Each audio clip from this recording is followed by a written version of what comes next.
Xavier Soto Talks, el podcast donde aprenderás de política. Hola a todos y a todas, bienvenidos a un nuevo episodio del podcast de la Xavier Soto Talks. Hoy estamos en el Parlamento Europeo para hablar con Nicolás González Casares. Bienvenido, muchas gracias. Muchas gracias a vosotros. Venimos a hablar de industria, investigación, energía y un poco de salud. Perfecto, los temas que he llevado durante esta legislatura aquí en el Parlamento Europeo. Sí. Vale, Nicolás González es diplomado en enfermería por la Universidad de Santiago y posgrado en gestión de servicios de enfermería. Pero veo que tu experiencia de más de 30 años es en urgencias, en emergencias, en cuidados críticos, cardiología, responsable de gestión de catástrofes, en el 061 también has tenido bastante experiencia y luego, por otro lado, docente en varios másters y cursos de experto universitario, sobre todo en temáticas también de emergencias, catástrofes, soporte vital avanzado y temas así de acción. Casi actualizado. Además es autor y coautor de 7 libros de temática de enfermería y de urgencias, artículos en revistas especializadas, ponente en diferentes congresos de nivel regional y estatal y más de 30 publicaciones científicas. Todo un experto en el tema. Primer teniente alcalde y concejal de tu pueblo, de Lalín, con lo cual tienes experiencia también en la política local, que es donde más se aprende. En la escuela. En la escuela. Eso sí que en la escuela. Y ahora, desde el 2019, diputado en el Parlamento Europeo, en la Comisión de Industria, Investigación y Energía, la delegación de la Asamblea por la Unión por el Mediterráneo, también la subcomisión de Salud Pública, y luego en estas cosas que hemos visto que estáis también en temas de países, ¿no? Relaciones con Mercosur, Eurolatina, suplente en la Comisión de Pesca, bueno, un poco temas varios que os tocan aquí. Y la primera pregunta que hacemos a todo el mundo es cómo llega Nicolás González a la política. ¿Cómo hace que ese día decida involucrarse un poco más en el tema de la política? Bueno, tengo que decir que en mi casa se hablaba de política bastante. Tengo familiares que ya estaban en el PSOE, en el PSDG, pero bueno, era una inquietud que tuve siempre. Quizás no la empecé a desarrollar. No empecé lo típico en las juventudes, sí. ¿No? Hice primero mi carrera profesional y luego empecé en política y fundamentalmente pues el enganche local, ¿no? Es decir, tu pueblo, tu ciudad suele ser el primer punto que tienes para hacer política, donde ves más las necesidades del día a día, donde quieres cambiar también las cosas cuando no te gustan, y ahí fue mi introducción. Claramente yo provengo de ese inicio local, aunque también siempre tuve una cierta visión de la política gallega, española y una inclinación clara hacia el PSOE, eso desde luego. ¿Fuiste concejal en tu pueblo? ¿De urbanismo, de servicios sociales, de salud y deportes? En un pueblo donde hay 20.000 habitantes, 10.000 en el núcleo urbano y los otros 10.000 en 47 pedanías, ¿no? Sí, parroquias. Parroquias, exacto. Sí. O sea, concejal de urbanismo de ahí debe ser muy interesante.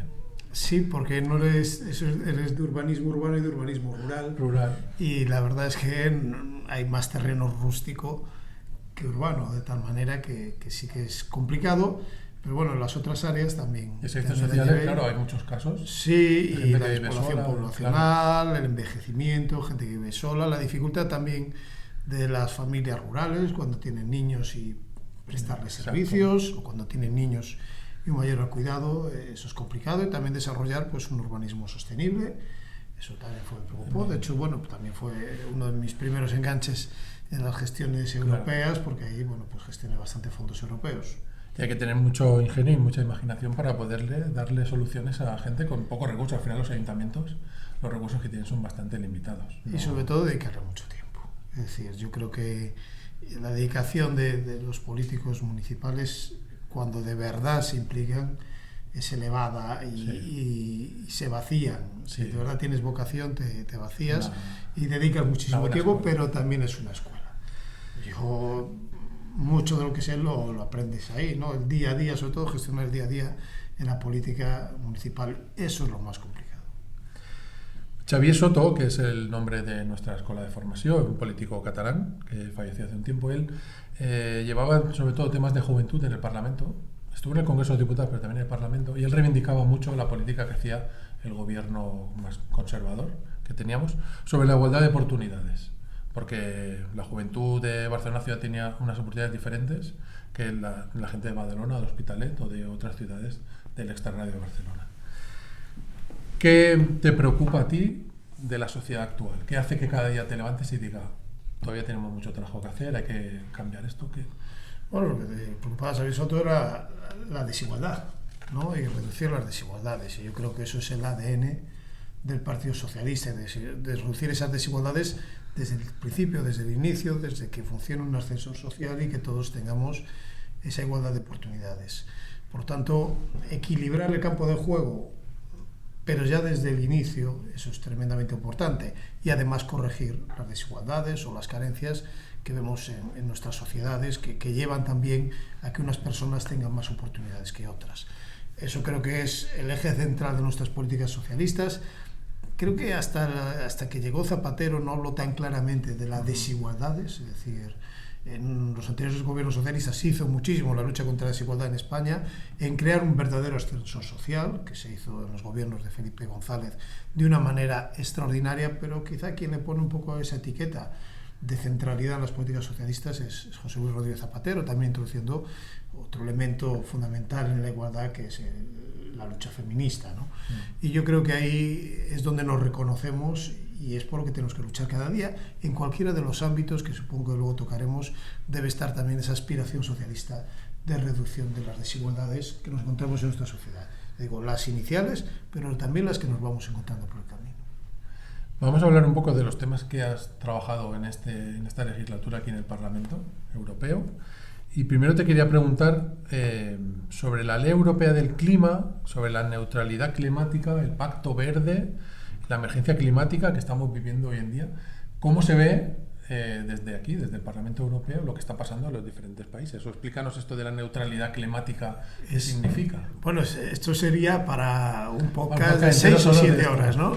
Pero vamos a ir de una manera muy clara. Aquí a principio de legislatura, incluso antes de la pandemia, se lanzó lo que era el Pacto Verde Europeo, cuya columna vertebral esa Ley Europea del Clima, que fue precisamente presentada en la COP que se celebró en España, en Madrid, por sustitución de la de Chile, ¿no? Y el objetivo fundamental de la Ley del Clima Europea es que en el año 2050 este sea el primer continente neutro climáticamente, es decir, esa neutralidad climática. La neutralidad climática significa que nuestras emisiones, las que provocamos como seres humanos, las antropogénicas, no sean más que las que, digamos, nuestro planeta o nuestro medio ambiente puede recuperar. Es decir, equilibrar, es decir, que tener un continente neutro en emisiones no significa que no podamos emitir absolutamente nada, sino que nuestras emisiones de CO2 no pueden ser mayores que las absorciones de CO2. Y eso es lo que ambicionamos.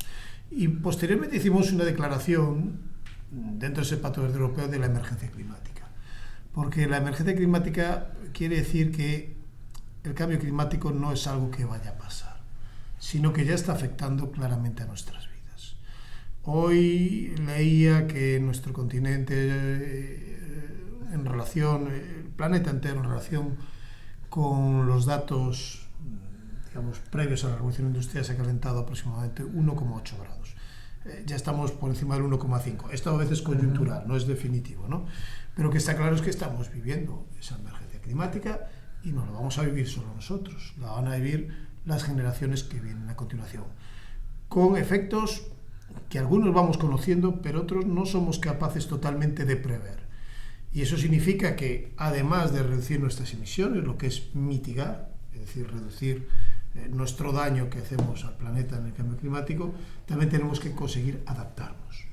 Y es algo que, por ejemplo, lo estáis viviendo en Cataluña en este momento, ¿no? Esa sequía terrible que, digamos, impacta en el día a día de las personas, que nos obliga a avanzar en la lucha climática, pero también a avanzar en elementos que nos permitan seguir con nuestras vidas. Probablemente no de la misma manera, pero sí adaptándonos a los daños que está produciendo ese cambio climático.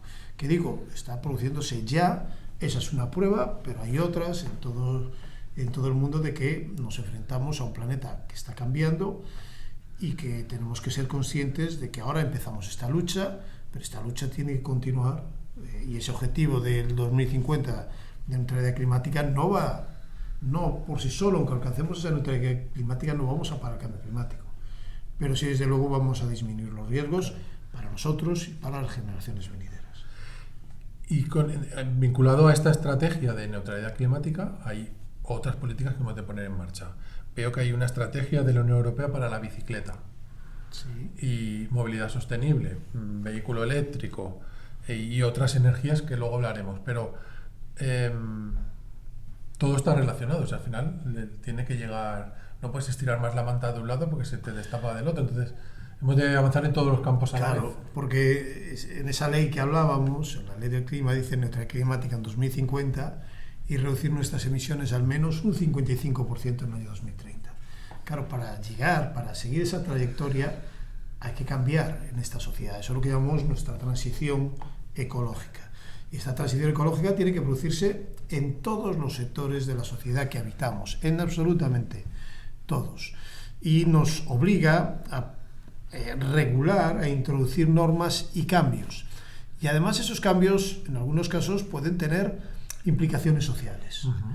Y desde nuestra perspectiva socialista lo que tenemos que luchar es precisamente para que esos cambios que se producen durante una transición, que afectan a la vida de las personas, que afectan a sus trabajos, sean los mínimos posibles y que también volvamos a equilibrar ese campo de juego, porque se van a producir desequilibrios sociales seguro, pero tenemos que ser capaces de adelantarnos y corregirlos. Y eso es una de las claves, eso que decimos de una transición energética justa. Y será justa en la medida que consigamos corregir esos desequilibrios, pero también sabiendo que van a aparecer oportunidades, porque la propia transición nos lleva a nuevas oportunidades, a un modelo de consumo diferente, a un modelo industrial diferente, a un modelo de producción diferente. Y ahí entran cuestiones que has mencionado, pues un uso más sostenible de la movilidad, una mejor humanización de las ciudades, que también conlleva pues una limpieza del aire que las haga más habitables, o pues cambiar los vehículos de combustión por vehículos que serán eléctricos, lo cual genera también cambios en nuestras industrias. Barcelona, la provincia y toda Cataluña, pues digamos, es un gran productor de automóviles y está ya envuelta a día de hoy, también con el apoyo de Europa, en esos cambios que se están produciendo pues, en la movilidad, en la transición hacia la electrificación de la movilidad, por ejemplo. Y también hay un cambio en la estrategia industrial europea, ¿no? Como decías, porque claro, por un lado la movilidad, por otro lado la industria y los hábitos, los usos horarios, los usos del tiempo de la gente, el modelo productivo.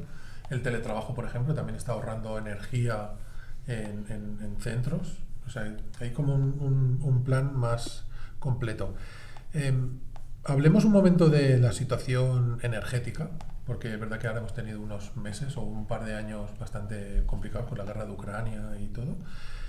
Por un lado, la situación de la energía eléctrica y del gas, la dependencia que hay de una de la otra, o de todo el ciclo combinado que hay de energía, ¿no? La hidráulica, la eléctrica, el gas y el carbón y todo. Y cómo afecta al sistema de precios y a la subida de costes que ha habido, provocados un poco por la guerra, pero luego repercutido en el sistema como estaba montado, de esta manera que parecía que nunca iba a pasar nada, ¿no? Y ya viene una guerra y te lo desbarajusta todo. Bien, bueno, la inestabilidad geopolítica siempre afecta al campo de la energía, porque la energía es un comercio internacional y cualquier disrupción en ese comercio pues provoca esto, ¿no?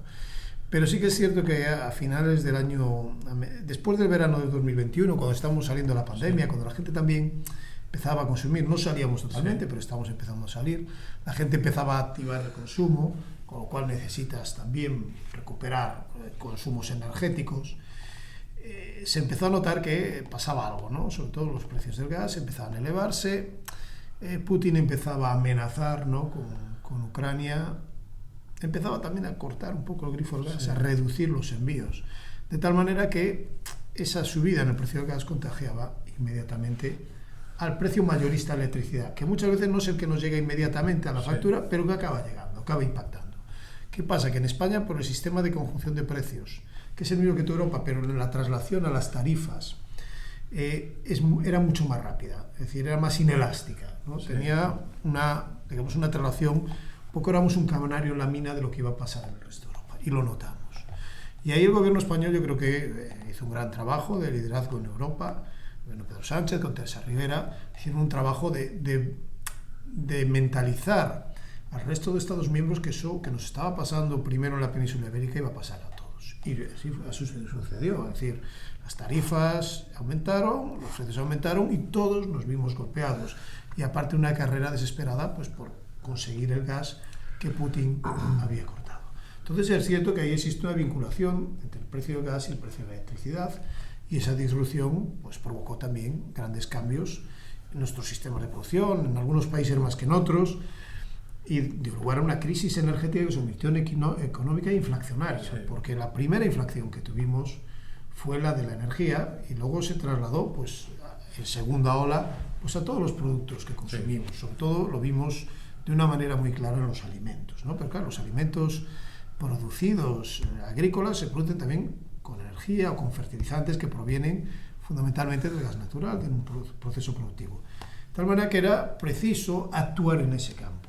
Actuar en ese campo, y por ahí nació lo que se llama el REPowerEU, que es una estrategia también de la Comisión de adaptar leyes que incluso ya estamos reformando como renovables, de apostar más por las energías renovables, de ser más eficientes en el consumo energético, reducir nuestros consumos de gas, y finalmente algo que reclamamos desde España y que yo he sido ponente en el Parlamento Europeo, que es la reforma del mercado eléctrico europeo. Es decir, hacer una reforma que pensara más en el medio y largo plazo y que no las señales de tiempo fueran a corto. Abriendo muchísimas más cosas, reformando más cuestiones, pero sobre todo buscando estabilizar los precios en el medio y largo plazo, contenerlos, reducir la volatilidad y también que tengamos frenos de emergencia en los Estados miembros para que, si se repite una crisis como esta, se puedan tomar medidas intervencionistas, como por ejemplo fue la excepción ibérica, que ha permitido ahorrar muchísimo dinero a los consumidores y a las empresas españolas.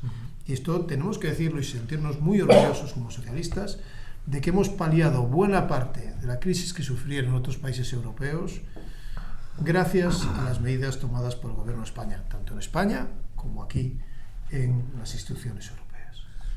También de los fondos Next Generation y del mecanismo de resiliencia hubo muchas subvenciones para aislar mejor los edificios. Y sigue habiendo. Sigue habiendo. Y eso también hace que luego provoca una reducción del consumo, con lo cual una reducción del coste para las familias. O sea, hacer una inversión que está muy bien, que a veces mucha gente no entiende qué se hace aquí en el Parlamento Europeo o en la Comisión o de dónde sale, pero luego cuando tú recibes una subvención que te paga un porcentaje de esa inversión que tú has hecho, queda ahí diluido, pero está bien que sepas que viene de aquí. Es importante decirlo y a nadie le amarga un dulce, ¿no? Es decir, sobre todo si me ayudan a consumir menos energía, claro, y hacer mi casa más confortable. Lo primero es que tenemos aquí un principio, los que trabajamos en energía, que es la mejor energía, la que no se consume. Es decir, la que consigo ahorrar. Claro. Si consigo hacer mi trabajo consumiendo menos energía, soy más eficiente, protejo más el planeta y reduzco costes. Y eso es una de las primeras cuestiones primordiales que defendemos en todos los trabajos que hacemos en este campo. Pero hablabas, por ejemplo, del sector doméstico, el sector residencial, ¿no? Y está claro que ahí hay mucho por hacer. Mucho por hacer porque hay mucho potencial de ahorro y mucho potencial de reducción de emisiones. Muchas de nuestras calderas son de gas. Ahora tenemos que poner más aires acondicionados en las casas. Bueno, pues aislarlas mejor es muy importante. Aquí yo sí que estamos trabajando también una norma exclusiva para edificios, ¿no?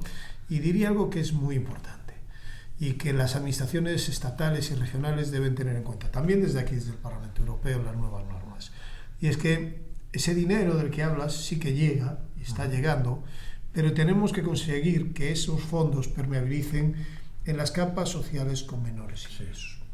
Porque toda la tramitación burocrática, administrativa, es compleja y a veces también necesitas ese dinero que te lance, es decir, los fondos te ponen una parte, pero no te ponen todo, ¿no?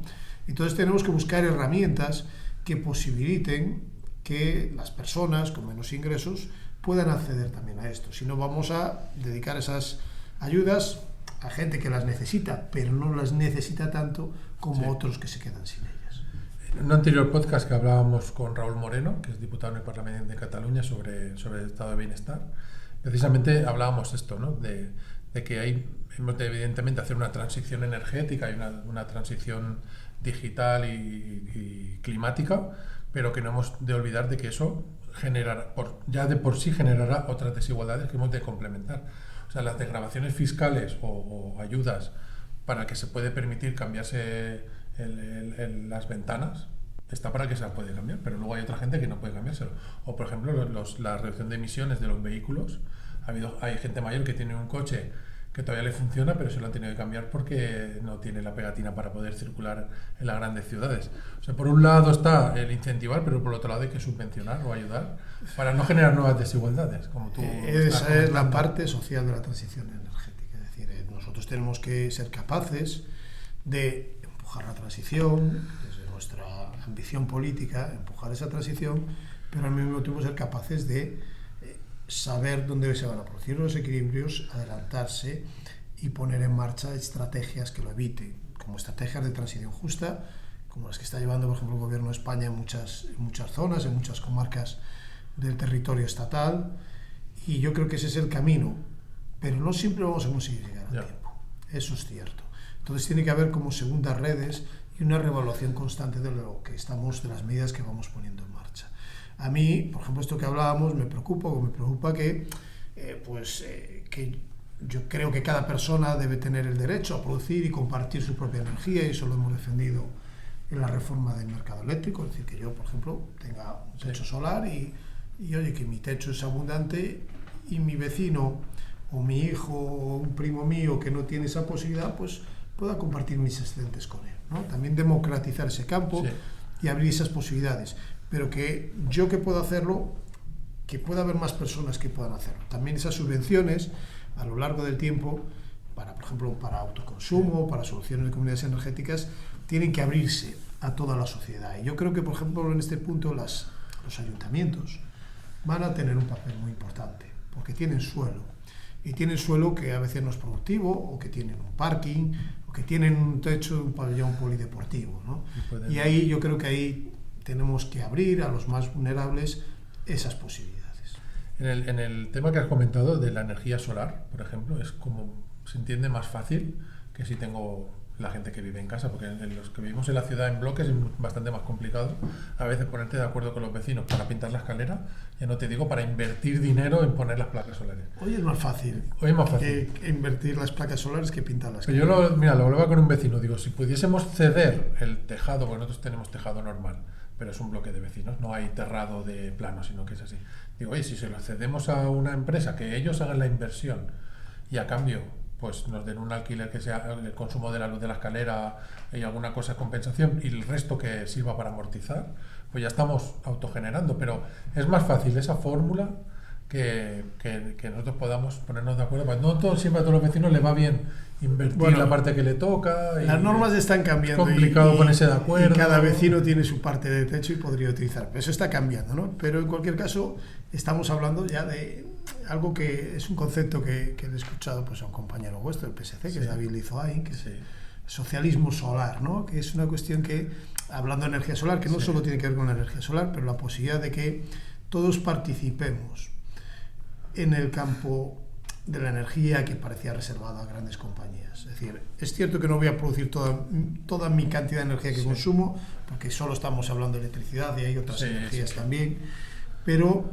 ser partícipes, poder actuar y tener la capacidad de decidir, eso también va a cambiar la forma en que nos enfrentamos pues, a estos costes que vienen, pero también la que participamos. Vamos a ser más conscientes de que haciendo esto también estamos contribuyendo a la lucha contra el cambio climático. Un último tema de energía antes de pasar al tema de la salud. En todo este tema de la energía solar está un poco mejor visto, pero la eólica tiene ciertas reticencias en las zonas rurales, sobre todo. Y es el efecto NIMBY de toda la vida, el de sí, me gusta mucho, pero no lo quiero en mi patio, no lo quiero ver el molino solar. Claro, al pueblo que le toca en su montaña 7 molinos, que lo ve directamente, porque hay zonas que están un poco más aisladas y no tienen efecto o consecuencia visual, pero hay otras que sí que lo tienen. Claro, esa energía que se va a generar allí no se va a consumir allí. Dentro del circuito de la energía sí, porque al final todo se consume, pero me vas a hacer un parque eólico en mi término municipal y luego una línea de alta tensión para llevarte la energía a otro sitio. ¿Existe o estáis pensando o has oído hablar alguna normativa sobre energía kilómetro cero? O O sea, un pueblo de 500 habitantes de una zona rural puede comprar un aerogenerador, ponerlo allí y que el consumo del pueblo sea de ese aerogenerador. Es un poco más complejo, ¿no? Ya me lo imagino. Es evidente que la energía de proximidad siempre es más eficiente, hay menos pérdidas, sobre todo lo que tiene que ver con el transporte, ¿no? Pero hace poco acabamos de reformar la directiva de renovables, ya está en vigor, y en una revisión en la que yo también estuve inspirado por esta problemática en España, pero concretamente soy de Galicia, hay un desarrollo eólico muy importante y hay también comunidades que se ven afectadas por estos desarrollos que a veces no se comprenden muy bien. Y algunos están bien planificados y otros no. Lo primero es una buena planificación. La directiva de renovables, lo que dijimos es que tiene que haber unas áreas de aceleración renovable, donde haya unas prioridades, donde, digamos, haya menos afecciones, pero también haya recurso, y unas áreas menos prioritarias. Eso es lo primero. Pero algo que pudimos introducir desde... Yo fui el ponente socialista y hice concretamente esa enmienda, inspirada en las cuestiones que estamos viendo, es que la participación ciudadana tiene que ir más allá. Y la participación ciudadana tiene que ir, primero, en las decisiones de planificación. Es decir, que yo pueda participar en cómo se definen, es decir, la sociedad pueda participar en cómo se definen esas áreas de más aceleración renovable o menos. Pero la segunda participación tiene que ver en los beneficios del producto, que es la energía.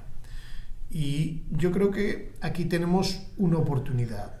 Primero, porque si yo pongo bien las leyes a nivel estatal y a nivel autonómico, y a nivel de Estado ya se está empezando a hacer, porque se es consciente de esta problemática, de, por ejemplo, un ayuntamiento cuando negocia que van a poner un parque eólico o una comunidad de montes, Galicia con las comunidades de montes fundamentalmente, pues que pueda tener la oportunidad de negociar o que una parte de la energía va a su polígono industrial, y eso es una energía a un precio más o menos asequible y garantizada, de tal manera que esa electricidad, además de renovable y limpia, producida en proximidad, ayuda a fijar industria porque va a ser más competitiva, o porque a esos vecinos, es cierto, les voy a dar la oportunidad o incluso abrir esa participación de las empresas energéticas a las comunidades locales. Pero eso realmente se puede negociar, porque yo he oído que viene la empresa y te dice, aquí van a ir los molinos, aquí, aquí y aquí y aquí. Se puede y se debe negociar, y ahora la ley, la directiva, pues va a defender esto. Es decir, yo creo que hay esquemas, por ejemplo, el nuevo esquema de subastas, por ejemplo, la eólica marina, lo que está planteando el Ministerio es que un 30%, que no es la eólica terrestre, pero es que un 30% de la posibilidad de llevarte la subasta no sean los criterios económicos, sino que sean los criterios sociales. Es decir, ¿qué vas a dejar pues para paliar los daños o qué vas a dejar en desarrollos industriales en esa zona? Yo creo que tiene que haber, desde luego, un intercambio de oportunidades, ¿no? Es cierto, en mi territorio se extrae electricidad renovable del viento que pasa, y que es cierto que puede afectar al paisaje o a la biodiversidad, eso habrá que paliarlo o limitarlo todo lo que se pueda, pero desde luego ahí tenemos que actuar y darle oportunidades a las poblaciones que no se sientan que se sientan como alguien a que le viene a extraer, se lo llevan y no participa de los beneficios. Y hablemos del último tema, de la salud. Como experto en el ramo y estando aquí en el Parlamento, he seguido un poco las intervenciones que has tenido y el tema de la pandemia, de la COVID, la reacción farmacéutica o de vacunas. Ha sido muy importante la coordinación que se ha hecho desde aquí, y luego con los estados y con la comunidad autónoma, evidentemente, pero el impulso que se ha hecho desde aquí ha sido muy importante. ¿Cómo lo has vivido, cómo lo viviste desde tu posición desde aquí? Bueno, primero yo creo que como todos los que vimos la pandemia y en este caso un puesto de responsabilidad, con desasosiego, con mucho desasosiego. Desde luego, sí, pensando en cuando veía a Salvador Illa, que ahora va a ser presidente de Cataluña, pensando, lo que tiene encima este señor y lo bien que lo hace, ¿no? Y luego que tuvo mucho que ver en el germen inicial de la estrategia de vacunas europea. Es decir, el Ministerio de Salud español, el Ministerio de Sanidad participó y tuvo gente importante desarrollando pues todo lo que fue la estrategia vacunal, que finalmente esa vacuna o esas vacunas con las que nos hicimos y que ahí fuimos unos baluartes de la igualdad a nivel europeo, está claro, era una para todos, ¿no? Es decir, una vacuna para todos, independientemente de tu lugar de residencia o de tus ingresos económicos, raza, religión, cualquier cosa, todos tuvimos derecho a ello, ¿vale? A medida que iban saliendo, ¿no? Aquí hubo un momento con un cuello de botella donde hicimos un trabajo importante para que eso se rompiera y esas vacunas llegaran más rápido. Hubo mucha presión y yo creo que también ahí se notó el delegado del Gobierno de España, y España debemos sentirnos muy orgullosos, y también Cataluña, cómo respondió la ciudadanía a esa estrategia vacunal, siendo un país ejemplar en buscar las soluciones.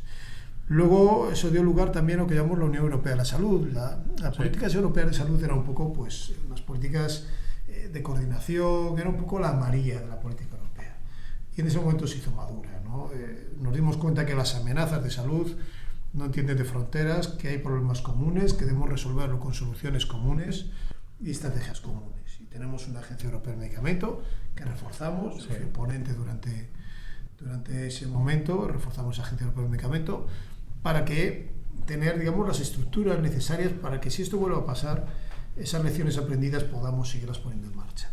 Y hay otra cuestión que me preocupaba mucho en el campo de los medicamentos y que está pasando cada día en Europa, y es los desabastecimientos, es decir, la falta de accesibilidad a muchos medicamentos en diferentes partes de Europa, y que eso también genera desigualdades sociales.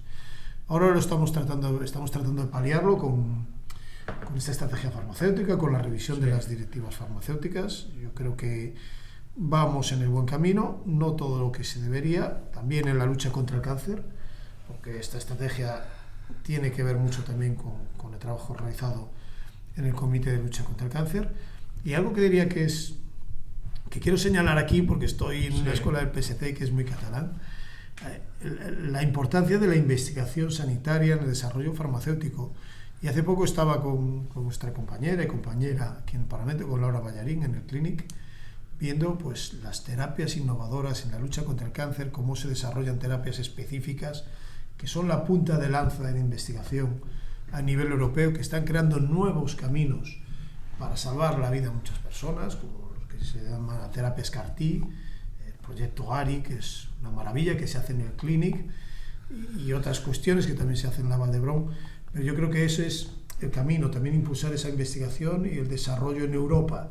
Y eso entronca con esa estrategia, ¿no? Es decir, investiguemos, produzcamos más en Europa y reduzcamos también las desigualdades que está habiendo en los campos de tratamiento de enfermedades. Una cobertura sanitaria universal, una cartilla sanitaria europea y un mismo tratamiento en todos los países de la Unión Europea. No solo coordinación, sino luego acción. Y ahora, por ejemplo, estamos ya en el último tramo de aprobación del espacio de datos de salud europeos, lo cual va a permitir que mis datos sanitarios se puedan manejar. Es decir, pues si yo tengo una enfermedad que en Cataluña o en Galicia no puede ser tratada, pues que pueda ser tratada, por ejemplo, en un centro especial de cáncer en Lyon. Sí. Y que yo no tenga que viajar con una carpeta gigante de datos o lo que sea, esos datos sean interoperables. Pero no solo eso crea también una posibilidad, usado con restricciones, de que esos datos sanitarios, que son muchísimos, puedan ser aprovechados por las nuevas tecnologías. Entre ellas, pues este es un buen uso, por ejemplo, podría ser un buen uso de inteligencia artificial para avanzar en modelos que permitan, pues, desarrollar nuevos fármacos, nuevos tratamientos, o saber mucho más de los elementos de salud, de lo que nos pasa cada día, ¿no? Por ejemplo, que los ensayos clínicos sean mucho más rápidos, o incluso mediante simulaciones de inteligencia artificial, o que incluso podamos no utilizar animales en algunos de esos ensayos. La colaboración que ha habido para desarrollar rápidamente una vacuna contra la COVID ha despertado ese interés que seguramente ya estaba, pero de ayudar en otras enfermedades también. ¿Ha ayudado? Bien, yo creo que aquí también el espíritu de que esto ha ido muy bien. Ese espíritu está muy bien, pero yo creo que también los intereses comerciales siguen guiando esto, y yo creo que aquí también nosotros tenemos un deber en el Parlamento Europeo, en el Grupo Socialista, de equilibrar, que no sea demasiado la cuestión. Yo estoy a favor de que haya una industria europea, de que fabrique en Europa, pero también no hay que olvidar que muchos de esos desarrollos privados provienen del sector público. Entonces, reclamar lo que es de lo público. Y reclamar que también lo público ha puesto mucho en esto y necesita sus retornos. Porque el desarrollador privado, la industria privada, se olvida de una manera muy rápida de que ha extraído casi todo de allí. Y luego, no, esto es un negocio. Sí, pero el negocio, también te hemos ayudado a ese negocio. Por tanto, en las vacunas ha sucedido esto y no hay que perder esa perspectiva. De que aparte, quienes compramos fármacos de una manera mancomunada, cuando tenemos necesidad de salud, somos todos de una manera comunitaria. Y que ese gasto farmacéutico, si se eleva, pues nos quita dinero de otros lados. Y entonces tenemos que contenerlo, es decir, generar innovación, pero contenerlo. Y que la innovación sea realmente un salto adelante, no sea una innovación aparente. Y la evaluación de tecnologías sanitarias aquí es tremendamente importante. Para finalizar, el 9 de junio tenemos elecciones al Parlamento Europeo. Antes habremos tenido las catalanas y las vascas, pero las importantes también son las europeas. Y tenemos retos por delante muy importantes para continuar en la siguiente legislatura, como socialistas. De los ámbitos que tú estás trabajando, ¿nos puedes explicar alguno? Bueno, lo primero es que en esta ola de riesgos populistas que vivimos en Europa y que en España hemos parado y que en Cataluña vais a parar, seguro, con Salvador Illa, y espero que también el País Vasco también. Yo creo que el Pacto Verde Europeo y todo lo que tiene que ver con la lucha contra el cambio climático puede estar en riesgo, todos los avances de estos años, ¿no? Entonces yo creo que es muy importante que los ciudadanos, la ciudadanía, conozca perfectamente cuáles son los riesgos que afronta. Y por ejemplo, ahora veo a los agricultores, ¿no?, que salen a la calle reclamando, muchas veces tienen grandes argumentos y razones, y es posible que la transición en algunos casos se pueda parecer que va muy rápido. Pero no olvidemos que todo esto también viene apoyado y que genera también mayor resiliencia en la manera que tienen de producir, y que todas estas ayudas, por tanto, parar el Pacto Verde Europeo, pararlo, también es ir en contra de la producción sostenible de alimentos. Y yo creo que esto se está introduciendo de una manera por los negacionistas y los retardistas climáticos, que es algo que nos vamos a jugar en las próximas elecciones europeas. Y los riesgos están ahí. Y yo siempre digo, cuando no es algo partidista, en este caso es del partido, ¿no?, siempre digo que no es algo partidista, que los ciudadanos deben elegir, aún no estamos en campaña electoral, deben elegir aquellas fuerzas proeuropeas que de verdad creen en las políticas europeas que hemos hecho estos años. Que hay otras que no creen y que también debemos enseñar que existen esos riesgos. Y en el campo de la salud también los veo, porque al final estamos hablando de campos que están interrelacionados, un concepto que es la salud planetaria, y que, fíjate que todas estas fuerzas populistas fueron en gran medida negacionistas de las soluciones que tuvimos con la pandemia. Incluso iban contra las vacunas. Es algo que tenemos que parar, porque también paramos una ola anticientífica.